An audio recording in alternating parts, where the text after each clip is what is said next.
Okay. Welcome back to Nick Lenz's Doctor Who Review, episode 89. Yeah, I've been getting a lot of these done lately. This one discussing The Invisible Enemy, which I believe this is the second story of season 15 of the show, and also the fourth appearance of Leela. Aside from that, it is noteworthy for two big things this episode. Number one, it's return to the original console room. First time anybody's seen that thing since like the end of like season, I think it was like 12. I think last time it was seen was when Sarah Jane was there when they switched over to the wooden console room. Yeah, this one returned to the original console room, which of course may use maybe the primary console, of course, as a backup. Now, from what I read, the reason why they did this was because it was not just because basically that the wooden one got warped. It was due to the new producer, Graham Williams, found the original console more visually appealing. Which I can kind of agree with that.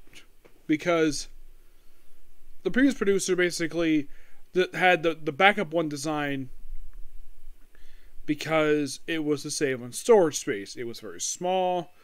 And this one looked more visually appealing, which I do agree with that. And looks much more familiar than the wooden one. Which Leela only saw that thing once. I think that was in the Horror Fang Rock. Yeah. So, she saw the concert once and then switched back to the original one. But hey, at least she's like one of two companions who's seen the backup one. Yes. This one's quite interesting. We start with basic, there's a stress call from this, and we have this base on the Moon Titan going out of control. And everybody's getting infected with this weird Pern stuff. Yeah, this is a swarm. So, by the way, the episode takes place in the year like around 5000.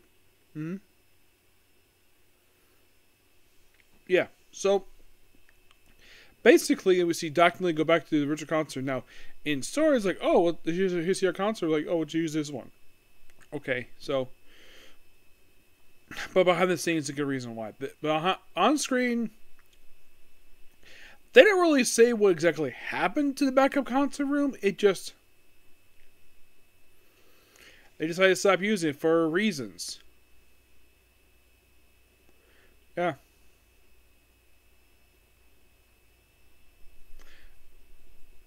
It may have been either Horror Fang Rocket Towns by Cheyenne when they based. It was actually with Robots to Death. I think it was when they had the last appearance of the wooden console room.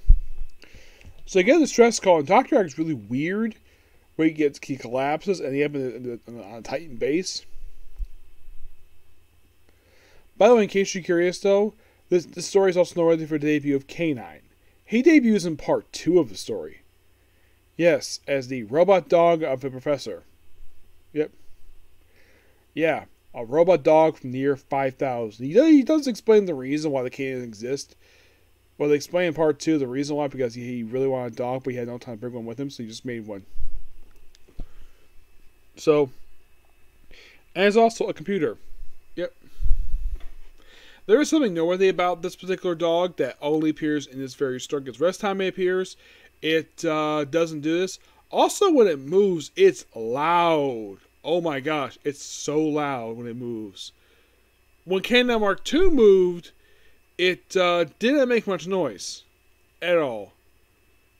And that's probably the reason why that after when this one was replaced with Mark II, that was probably one thing that they needed to have in their noise suppression, because this thing was loud every time it moved. Yeah, anybody can obviously it's a prop that moves. Basically, it's very loud and very obvious it's coming. So, yeah, everyone gets affected. There's a supervisor gets affected too. Because first he's working with the doctor, and he gets affected for reasons like you mentioned. Of course, he gets curious about the purpose, and then once he gets affected, he takes control of everybody, which I find that to be interesting. Probably because of his position, and probably because of the swarm. Yes, they call themselves a swarm.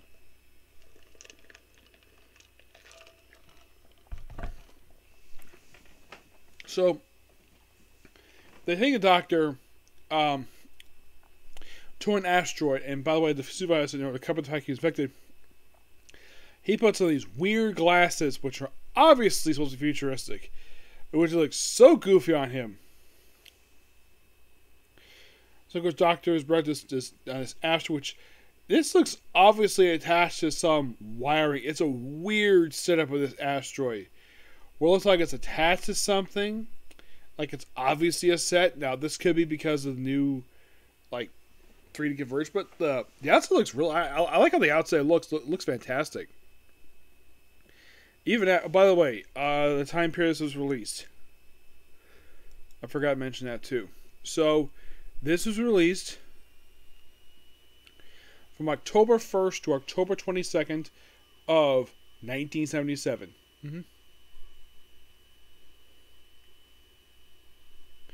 And believe it or not, this actually was made before the Horror of Fang Rock, which that's good production-wise, because I found that to be interesting. Yeah. But my guess is probably the reason why I didn't show the concert in that one, because I want to save it for this one. Yeah.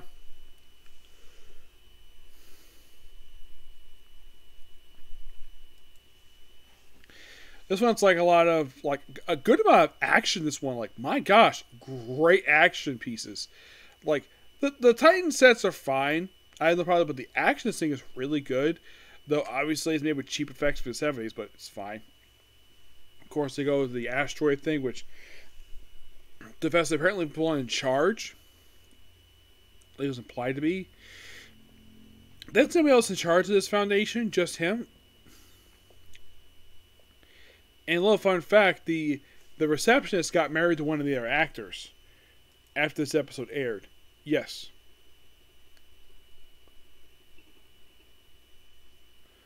The actor is Nell Corrigan, who played the receptionist. She played, she got married to Derek Corrin, who... Now, who did he play? Who did Derek Goodman play? Well, Derek Corrin was actually the story's director. Yeah. So, you have a director marrying one of his actresses, which, that is nothing unusual. I mean, Malia Jovanovic is married to Paul W.S. Anderson, and they have, like, several kids together. And the fact the guy loves showing the fact how hot his wife is. He loves do that. Heck, Helena Bonham Carter was married to Tim Burton for years before they got divorced, so this is nothing unusual. Yeah, because they like what they see. I think the only person I can think of did this was Steven Spielberg, where it was the lead actress from Raiders of the Lost Ark. He married her too.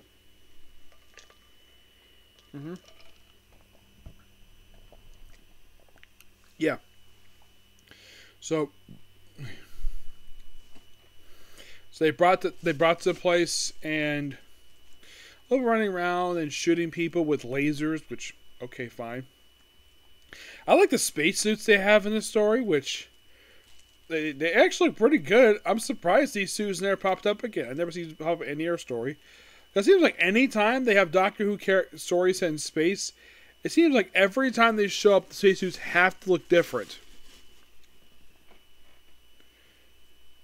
And of course, we also have a thing in like part 3 where, let's clone Leela and a Doctor to go microscopic and discover something interesting about the Doctor that's never mentioned before or since then. The reflex link. They mentioned he lost access to it due to being kicked out. This is possibly a reference to what happened with the third Doctor. Now, he got his ability to use the TARDIS restored, but apparently this restored this ability to use his reflex thing. Now, as what caused it, I'm guessing it's probably the trial of the Doctor, which happened basically with War Games. That's possibly what causes, but don't clarify. It's like he was going to, then he got interrupted because of the main villain of the story, the nucleus, which is the costume looks so goofy. And he was hiding the Doctor's imagination, which, okay. And they brought him outside, like, wow, that's actually quite ballsy. A virus, basically, where, by the way, he can't move because he's a freaking virus. So they take the stolen shuttle to Titan, and they try to use antibodies, which they cured the professor of, and they try to use it on people, but that place was destroyed. So, go leave this planet. Blow up the facility. Which they do. And of course, Doc takes the K9 back after he borrows. And by the way, the thing with K9, his left side display is actually being used in the story because the rest of the time he appears, this is Mark 1, it does not show anything. Which I find that we all see Davey with defense abilities, has many different levels. You also see when he runs out of power, and the fact he has to be dragged by a leash in order to get him to move. And the fact right away he's already calling Leela Mistress. Oh, and don't worry, he will call Dr. Master by the next story. Know that. But yeah, good story. Nothing really bad here per se with this one, except for the cheesy villain. The villain is very cheesy looking, but hey, at least he's got cool motivation. The writing is very good on him. And also they cast a pretty actress to play a receptionist, which is quite nice. Yeah, but not much else to say about this one.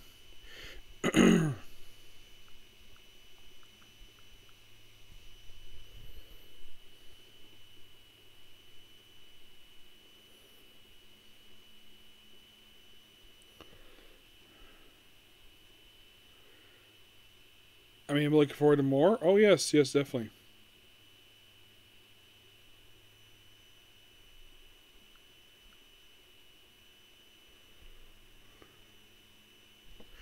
Yeah, I'm trying to think what else. Lots about basically expanding the swarm. Now, the swarm itself does return. Apparently, it was deemed, apparently, for later and later stories, that the swarm around the line apparently did come back. It was a story involving the Seventh Doctor, and it affected one of his companions. It wasn't Ace. It was an original companion for the story. So, I might review more. I mean, I'm thinking of reviewing the books at some point in the future, but who knows? But love Visual Enemy. I think it's an excellent story. Okay, overall, right now, I think for this Doctor, I think there's about 17 left. 3, 4, 5, 6, 7, 8, 9, 10, 12, 13, 14, 15, 16. Yeah, there's roughly about 17 episodes left to go for Tom Baker. How about Leela stories? There are 3 left. Yep, 3 more Leela stories left to go. And then we're done with Leela. Which is, I think that's quite good. I like the fact we have Leela at that point. I mean, I enjoy Leela as a character, but I like to see different companions at some point. But hey, at least it got a chance to see a debut of a popular character who basically appears. I mean, aside from the debut of K9 and the return of the original Consum, it's still a good action story piece, this one, but not a lot else really noteworthy about this one per se. Yeah. On the next story we'll be discussing when we get a chance to watch it, Image of Federal, which is the very next story, which is the third to last story featuring Leela I have left to cover. Yep. But yeah, this particular review, please be sure to like, comment, subscribe, turn notifications, and do hit the like button. Well, next up is going to be Spirit Chronicles, episodes 3 and 4. The Spirit Chronicles will be next.